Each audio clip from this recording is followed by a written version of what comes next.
పరిశుద్ధుడ, సర్వోన్నతుడ, మహోన్నతుడ, గొప్ప దేవ, నీకే వందనాలు, స్తుతులు, స్తోత్రాలు చెల్లిస్తున్నాం.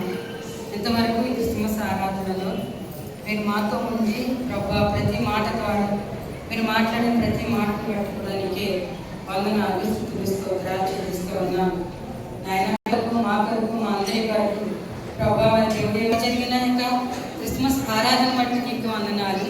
ఈ కేక్ కట్ చేస్తుండగా ఈ కేక్ ఎంత తీయగా ఉందో అంత తీయని జీవితాలు ఇప్పుడు వచ్చిన ప్రతి ఒక్కరికి నీ సంవత్సరం అంతే అనుగ్రహించమని, క్రిస్మస్ ఆనందము, సంతోషము, సమాధానం మెండిగా ప్రతి బిడ్డకి అనుగ్రహించమని ఈ ప్రార్థన మా ప్రభును రక్షకును తెల్లవారు